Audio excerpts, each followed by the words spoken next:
que nos grabe para saludar con muchísimo gusto al queridísimo Paco Cruz, Francisco Cruz, periodista y escritor de larga trayectoria. Querido amigo Paco, bienvenido a Sin Censura. ¿Cómo estás? Te mando un abrazo. Toño, ¿cómo estás? Buenos días, buenas tardes, justamente, fíjate, 12:12, aquí en el centro de México.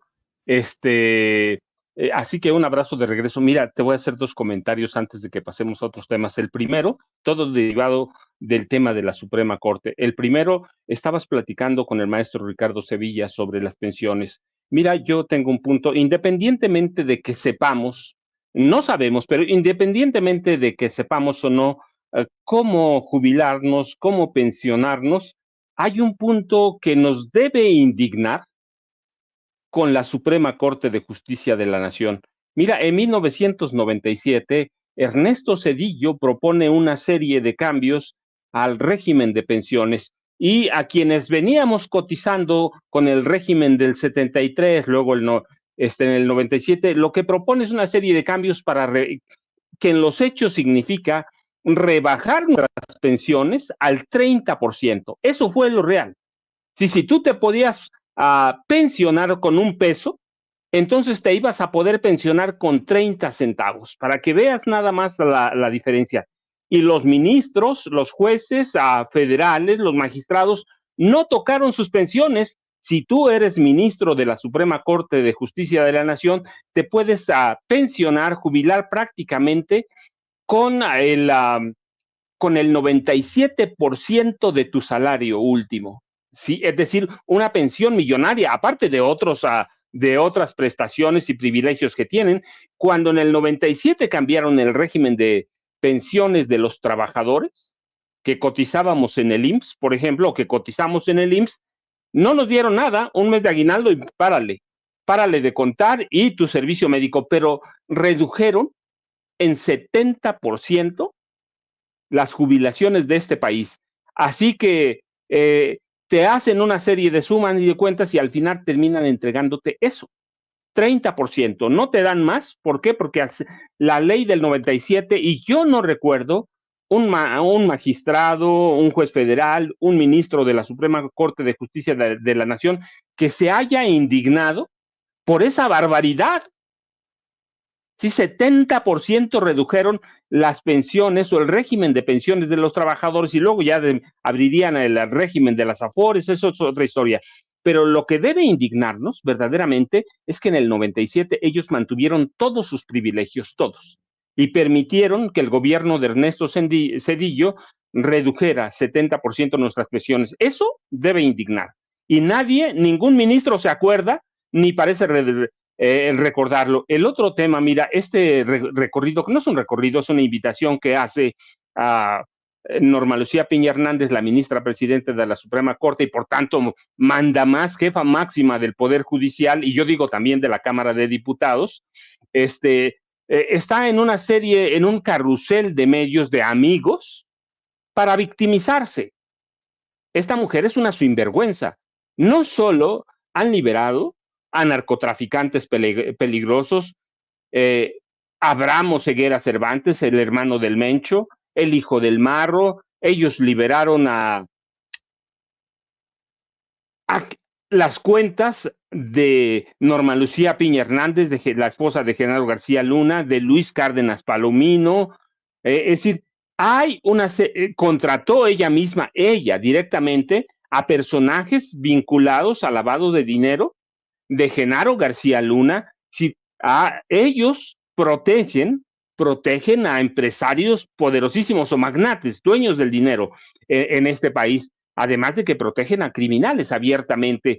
Es decir, y no nos explica, no nos dice, no ha descubierto o no nos quiere decir o prefiere ignorarlo, que a partir de 1995, cuando se reforma el Poder Judicial Federal, los magistrados, los ministros, los jueces se convirtieron en mercenarios porque eso lo permitió Zedillo, porque les permitió hacer lo que les viniera en gana en la medida que esa Suprema Corte de Justicia de la Nación, ese Poder Judicial en general, no dijera nada de todas las barbaridades de Zedillo. Hipotecó el petróleo mexicano a Bill Clinton por $50,000 millones.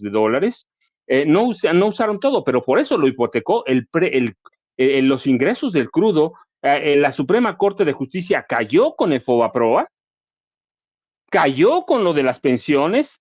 Es decir, hay una serie de agravios directos de la Suprema Corte que deben indignarnos.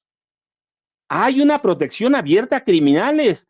La justicia en este país es efectiva para quien lleva la billetera o, digamos, quien está dispuesto a hacer grandes transferencias de dinero a los ministros, a los jueces, a todos ellos.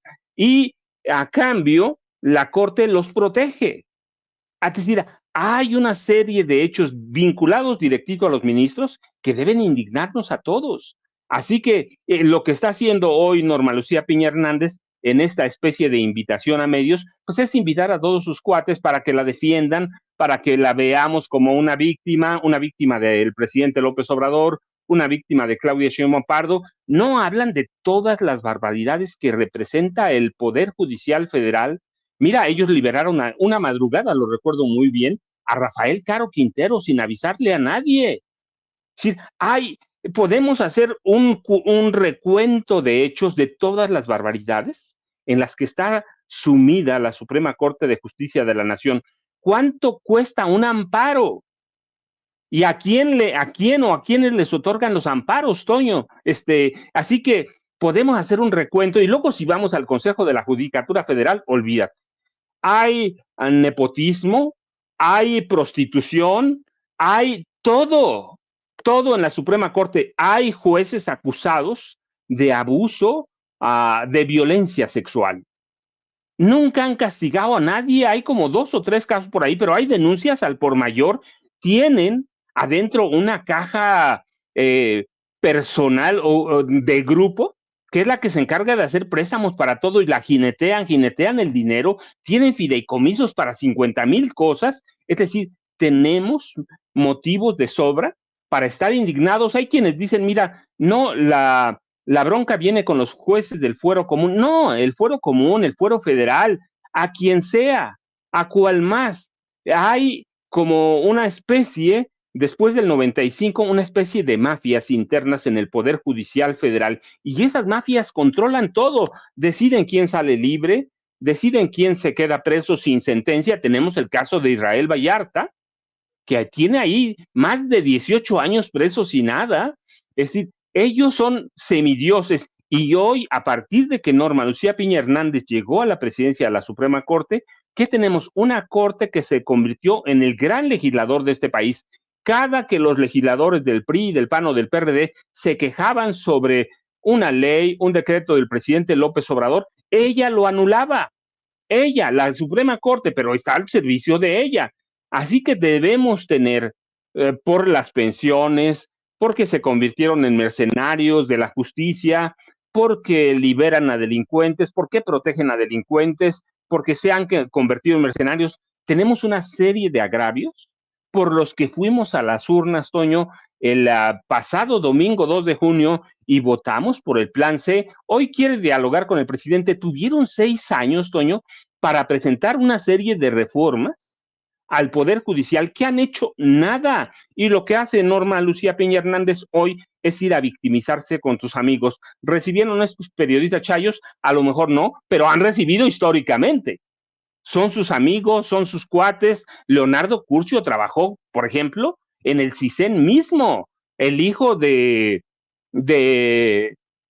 esta mujer, de la diva, ¿cómo se llama?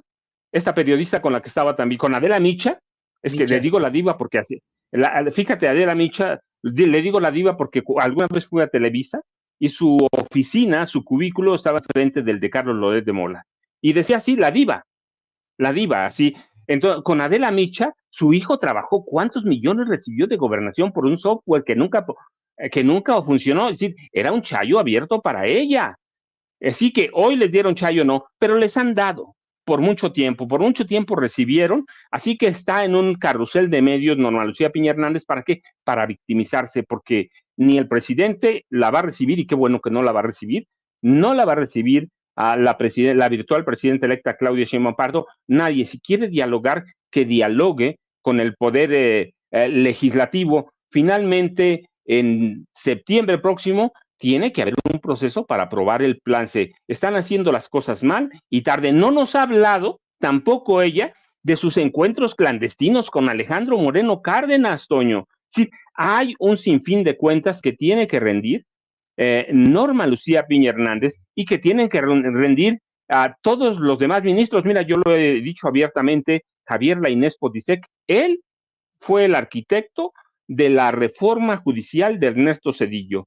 Este país operó 2 meses sin poder judicial y no pasó nada. Hoy se están quejando, en aquella ocasión nadie se quejó, tuvieron ministros que avalaron esa reforma de Zedillo. 2 ministros, 2 esquiroles, y no nos han hablado, se han callado, lo han ocultado, y hoy que ya el agua les llega hasta el cuello, Toño, están en una gira de medios, aunque los invite ella donde los haya invitado, están en una gira de medios para victimizarse y para ver si tratan o influyen en algún cambio en la reforma judicial. Yo espero que ninguno, y espero que entre septiembre y octubre o noviembre tengamos una nueva reforma judicial que nos lleve a qué? A mejorar ese sistema que ellos no entienden, que no comprenden y que está al servicio de los poderosos o de aquellos que verdaderamente tienen dinero y pueden pagar por la justicia, Toño. No, yo creo que es darles simple y sencillamente por su lado, es de alguna otra forma tratar de hacerles pensar que les están dando su lugar, que vamos, viene la reforma, pero los dejamos ustedes hablar. De todas formas va a haber una reforma como lo han planteado muchos legisladores morenistas. Qué bueno que hagan sus foros y lo que tú quieras, pero de que la reforma va. Aunque no dudo, querido Paco, que busquen pues ellos enfrentarla, ¿no? No dudo que utilicen algún tipo de estratagema jurídica en contra de la misma. Vamos a ver qué pasa. Pero mientras tanto, querido Paco, siguen ocurriendo una serie de situaciones muy lamentables, cuestionables en ese poder judicial. Le voy a pedir al equipo que nos grabe porque ese es un tema del que tú eres especialista. Pues se dio un operativo en el que habría escapado el hermano de Joaquín Guzmán Loera. Esto es una información que, bueno, pues evidentemente también tiene mucha relación con la fiscalía, con el poder judicial en lo general. ¿Qué nos puedes decir sobre esto, querido Paco? Es bien importante, si bien es cierto que logró escapar el guano, Toño, la realidad es que es un hombre muy importante, el hermano, el guano, Guzmán Loera, es hermano del Chapo, no es un narcotraficante cualquiera, desde por lo menos 2019, ya Aureliano Guzmán, que es el nombre completo del guano, era buscado por las autoridades de Estados Unidos, se sabía que estaba involucrado en acciones criminales tan serias como en las que estaba involucrado su hermano el Chapo Guzmán, y que es el guano Guzmán Loera, es líder o cabecilla de una célula criminal del cártel de Sinaloa en la que operan por lo menos 300 criminales. La Secretaría de la Defensa Nacional lo tiene bien identificado por lo menos desde 2017, 2019 en Estados Unidos, y esa red criminal tiene 300 cómplices, imagínate, lo buscan porque el ejército mexicano y por qué las autoridades de Estados Unidos, porque trafica con heroína, con fentanilo, con cocaína, es decir, con todo. Es tío de los chapitos, no se lleva muy bien porque claro que está en disputa el territorio, o muchos territorios del país, pero es parte de la familia, es parte de los chapitos, aunque son células diferentes, y todos ellos al único que respetan es a El Mayo Zambada. Tiene también acusaciones por tráfico de metanfetaminas, distribución internacional de marihuana, lo llaman el señor de la sierra. Hace 2 días se le escapó en un operativo al ejército, pero es un hombre que tiene una carrera delictiva, una carrera criminal bien identificada, ha escapado a algunos operativos, pero es responsable de, por ejemplo, de algunos ataques al ejército mexicano, ha emboscado, hay documentación y evidencias de que en algún momento ordenó emboscar y asesinar a 11 personas, la mayoría del ejército mexicano. Así que hablar del guano es hablar del Chapo Guzmán, de los Chapitos, del Mayo Zambada, y hablar de tráfico de este país a gran escala, Toño. Sí, son, pues vamos, temas que siguen afectando a México, este gran escollo que es la inseguridad y que va ligada directamente a la corrupción.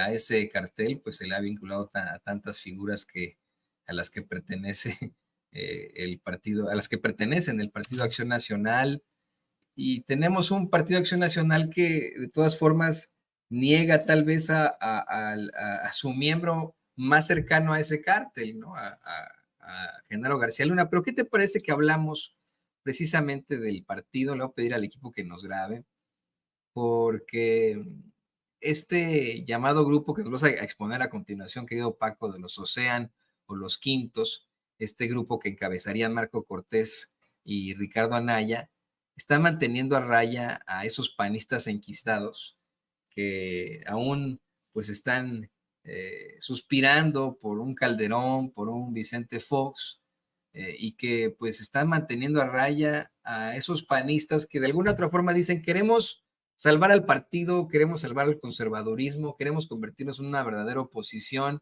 que no dependa de Claudio X González, que no dependa tanto de las élites, depende de todos modos de las élites, y es lo único que va a mantener a flote al Partido de Acción Nacional, si usted me permite este comentario, ¿no? Es la única razón por la cual se mantiene a flote, por todos los intereses que hay. Pero efectivamente, estos que vendrían siendo los que verdaderamente están convencidos de los principios conservadores del PAN, están siendo bloqueados por los que siempre se han mantenido en la lógica de pues estar del lado de las empresas, de las corporaciones, de la misma Iglesia Católica, de varios grupos de las élites. Y creo que tú tienes más información al respecto, ¿no, Paco? Sí, mira, Toño, nada más antes que empecemos, son dos grupos distintos, el de Ricardo Anaya Cortés y el de Marco Cortés Mendoza. Es un grupo independiente de los Ocean o los Quintos, pero mira, deja de decirte, explicar para que lo tengamos bien en contexto. La vista hoy la hemos puesto en el PRI, los escándalos de Alejandro Moreno Cárdenas. Hoy convoca el PRI hoy a la noche lanza la convocatoria para la elección de su nuevo dirigente, es decir, todo va muy a prisa, ¿no? Eh, y hemos dejado de lado al PAN, aunque el PAN tiene perdida la brújula desde hace mucho, ¿no? Pero la realidad es que hay una disputa abierta por los liderazgos panistas. La crisis interna va más allá de los enfrentamientos recientes. Recuerdas, lo vimos de Marco Cortés contra Javier Lozano, Lozano contra Marco Cortés, y el expresidente Felipe Calderón que se suma para pegarle a Marco Cortés, o va más allá de que ya nos olvidamos de los panistas tradicionales como Pancho Barrio, Ernesto Rufo Apel, Carlos Medina Plasencia, Pancho Domínguez. Ya parece que son parte del anecdotario, ¿no? Y va también más allá esa crisis de lo simple, de lo que vemos en la cabeza. Y lo que debemos tener en cuenta es que hay grupos internos como los Ocean o los Quintos y el grupo que encabezan Marco Cortés y Ricardo Anaya, que han forjado una especie de alianza para crear una pinza para mantener a raya a los panistas enquistados que aún confían o sueñan con el regreso de Felipe Calderón, del senil Vicente Fox Quesada, o de mantener a raya a los grupos de Damián Cepeda Vidales, o de la ex senadora, exdiputada federal tlaxcalteca Adriana Dávila Fernández. Y ese grupo de los Ocean está integrado por ¿quién? Santiago Taboada Cortina, Jorge Romero Herrera, que es el jefe de todos ellos, Mauricio Tabe Chartea, Luis Mendoza, Cristian von Roerich, que hoy está en prisión, Andrés Atay de Rubiolo, que es el dirigente del PAN. Es decir, es un grupo muy compacto que está peleando verdaderamente parte de los espacios y se ha unido, o por lo menos ha aliado, a Marco Cortés y a Ricardo Anaya para dejar fuera a todo mundo y en los próximos meses hacerse del control de todo el partido con miras al 2030, Toño? Si no les importa que haya perdido Xochitl Gálvez, ellos finalmente no estaban involucrados en eso, aunque Marco Cortés sí, pero su intención, la intención es no solo dejar fuera a Xochitl Gálvez, ya perdió, la intención es dejar fuera y mantener a raya a Felipe Calderón Hinojosa, a Vicente Fox Quesada y a todos aquellos que se les crucen en el camino. Sí, mira, nada más para que tengamos la idea de lo poderoso, a Jorge Herrera lo llaman el Führer, para que tengas una idea, y todos ellos forman el cártel inmobiliario, así que ya te tendrás la idea de la fuerza que tienen. Algunos panistas viejos se suman a ellos, como Federico Dorin Casar, que en un momento fue el responsable de filtrar los videos en los que se veía a René Bejarano recibiendo fajos de dinero del empresario argentino Carlos Ahumada Kurz. Así que pretenden estos grupos, los Ocean o los Quintos y el de Ricardo Anaya y de Marco Cortés, pretenden que Felipe Calderón y Vicente Fox queden allá con los grupos de extrema derecha de España, que hablen, que digan, pero pretenden que sigan allá, que no regresen y que los dejen hacer el pan como les plazca. Sí, ¿cuánto van a poder? Pues tienen el poder, Toño. Regresa Ricardo Anaya, si puede regresar a tomar posesión como senador, Marco Cortés lo va a hacer, y este grupo de los Ocean, ellos van a tener el control del partido en los siguientes meses y en los próximos años, Toño. No hay visos de que Felipe Calderón pueda influir, de que pueda regresar. Para Marco Cortés, para Ricardo Anaya, lo más sano para ellos es que el expresidente Felipe Calderón se quede en España y que Vicente Fox Quesada siga con esa demencia senil que ya lo caracteriza,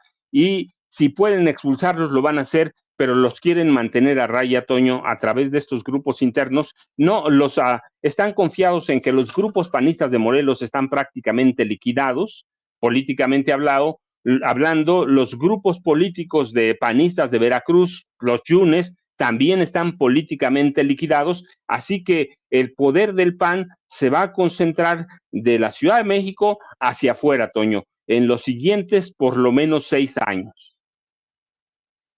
Para cerrar, Paco, y le pido al equipo que nos grabe, creo que sí tenemos que analizar precisamente cuál será también esa raíz que estará ayudando al Partido Acción Nacional ahora que lo vemos tan dividido. Insistirte en esto, en que si efectivamente se está dividiendo en varias logias, en el grupo de Ricardo Anaya, en el grupo de Felipe Calderón, que ya no va a regresar, y etcétera. También hay que pensar en cómo es que mientras están en esta ruina, pues seguirán siendo financiados, seguirán siendo impulsados por grupos empresariales, y el Yunque, estos grupos de ultraderecha muy malvados, la Iglesia Católica, que a veces ayuda al PRI, a veces ayuda al PAN, ¿no? Esta diferencia muy interesante que tú mismo nos has planteado, ¿no? Cómo es que la Iglesia Católica ayudó al PRI específicamente en el Estado de México, pero al mismo tiempo tiene evidentemente sus intereses en el PAN. ¿Qué nos puedes decir sobre esto? Mira, Toño, los grupos de extrema derecha, como el Yunque, por ejemplo, los grupos reaccionarios violentos, pretende ganarlos el grupo de Marco Cortés a Mendoza, el grupo de Ricardo Anaya, a través, por ejemplo, de Ana Teresa Aranda, de Cecilia Romero Castillo, de Fernando Rodríguez Doval, que van a ser parte de las comisiones que califiquen el proceso electoral que culminó el 2 de junio pasado. Es decir, Ricardo Anaya como Marco Cortés tienen muy claro que van a volcar o van a intentar seducir a los grupos de extrema derecha, sobre todo a los yunquistas, que fueron los que llevaron a Vicente Fox al poder, y los están incluyendo en las comisiones de calificación de elecciones, y seguramente esto va a redundar a que les den posiciones adentro de la nueva dirigencia panista dentro del nuevo Comité Ejecutivo Nacional, pero van a intentar eso. Con la iglesia va a ser lo mismo, Toño.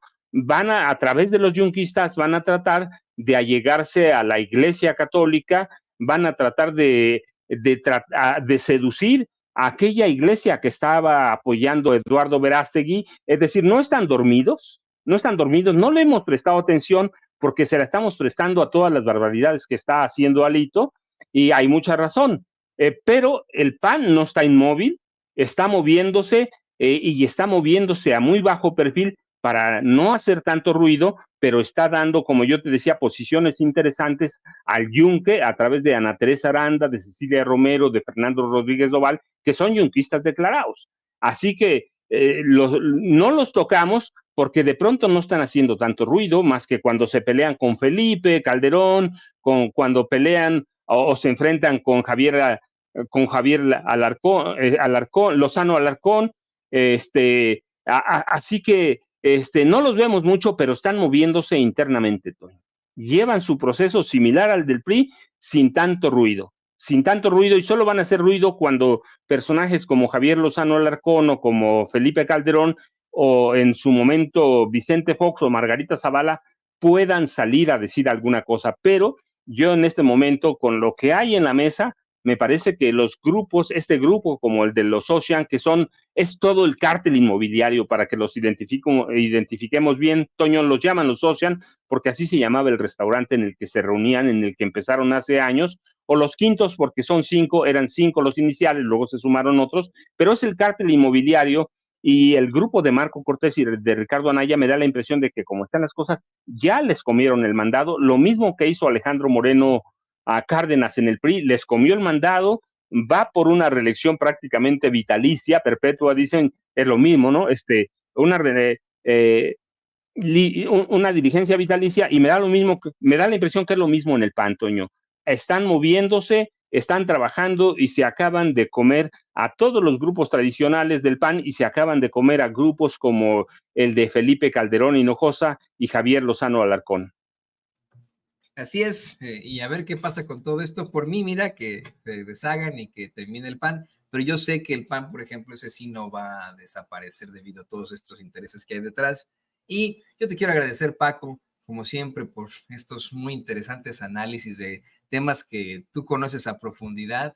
Te pido, por favor, también que nos compartas tus redes sociales. Hay muchos comentarios en nuestros chats de gente que quiere, pues, externarlo contigo. Además, siempre publicas muy buenos tweets ahí que ponen en jaque a la ultraderecha, los exhibes muy bien. Por favor, compártenos tus redes sociales. Toño, pues yo te agradezco, como siempre, te dejo un abrazote de media semana, y yo, ya sabes, @Paco Cruz Jiménez en Twitter, en X, antes Twitter, Francisco Cruz Jiménez en Facebook, y nos vemos mañana, Toño, muchas gracias, como siempre. Nos vemos mañana, querido Paco, y aquí siempre listos para tus comentarios. Ahí tiene usted al escritor y periodista Francisco Cruz, Paco, nuestro compañero en Sin Censura. Bueno, pues